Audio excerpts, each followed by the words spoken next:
Want to learn how to build a budget DIY incubator like this? Well, we're going to show you how here at That One Basking Spot. For today's build, you're going to need a cooler. I'm using a 48-quart old Coleman cooler here.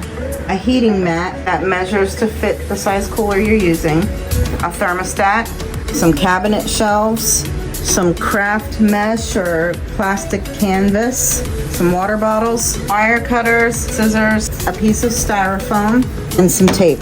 The first thing you're going to want to do is prepare the cooler. This cooler had a water spout for draining water that I just kind of popped out with a hammer, but it wasn't quite big enough for what I needed to do. So I did end up cutting the hole out a little bit larger. So if you end up getting a cooler that does not have a water spout, that's not a problem. You can still very easily cut through the plastic of these coolers to make the size hole that you need. That is so that we have a way of putting the wiring for our heating mat and the probe for our thermostat for reading the temperatures inside of the cooler for our incubator.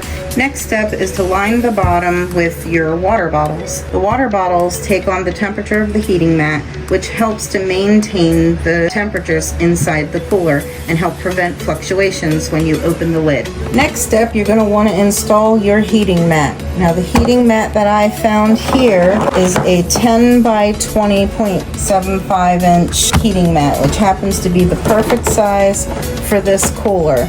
Now this particular heat mat I did find on Amazon, and it was a heat mat and thermostat combo for about, I think it was about $30 is what I found it on. I will make sure to put the link to this product in the description. So you're going to want to set it down in there with the cord end towards the hole that you cut. You're just going to feed the cord through. Next step is the cabinet shelves. The cabinet shelves I got at the Dollar Tree for about $1.25 a piece. Now these were much taller before. I'd say they were about 2 to 3 inches taller than they are now. I didn't want them much taller than the width of the water bottles inside the cooler. So I simply just removed the little rubber feet and cut the legs down using a nice, strong, heavy-duty wire cutter. And then you just replace the rubber foot. And the 48-quart cooler takes 3 of the cabinet shelves, and they just sit down in there just like that. Now that creates maybe about a ½ inch of space between the heating mat and the top of the shelves here, which I did want a little bit of space between the shelf and the bottom of my egg containers. Next is the plastic canvas. I just cut it down to size to fit side by side down in here, just as an extra little layer to finish it off. But it's not really necessary. Next step is the thermostat. I'll be hanging mine from a little silver plant hook. Just like that. I just poked a little hole in the outside shell of the cooler so I could hang the thermostat from the front.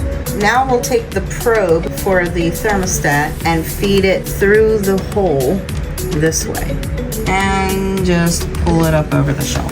I like to kind of hook the suction cup onto the edge of the craft mesh to kind of hold it right in the middle. If you do decide to use a cooling fan, I did find this little one here. I guess it's called upHere.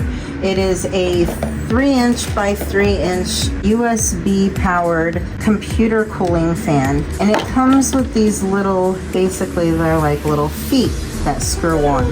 Now what you can do is you could use a longer screw here that can come all the way down through this little foot, which would create a spacer, and screw that right into the side of your cooler.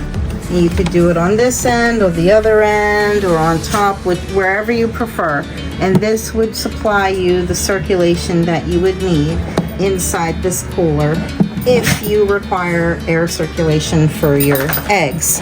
And then you would just simply feed the USB cable through the hole, just like we did the power cord for the heating mat.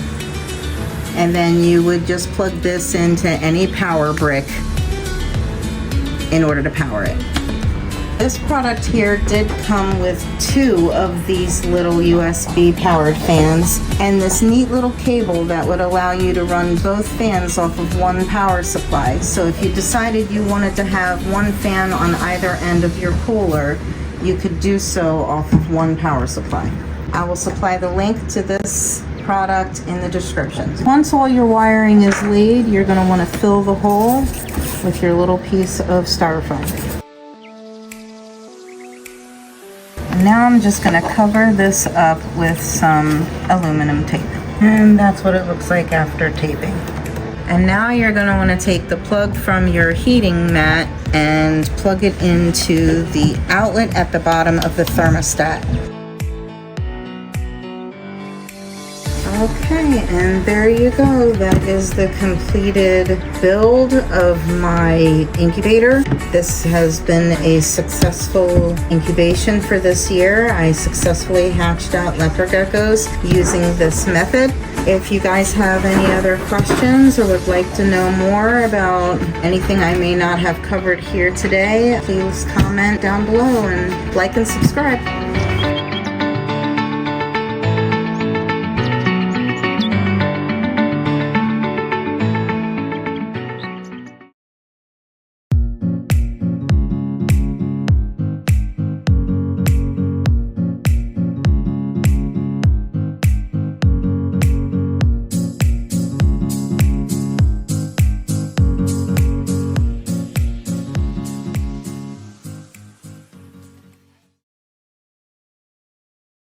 Incubate.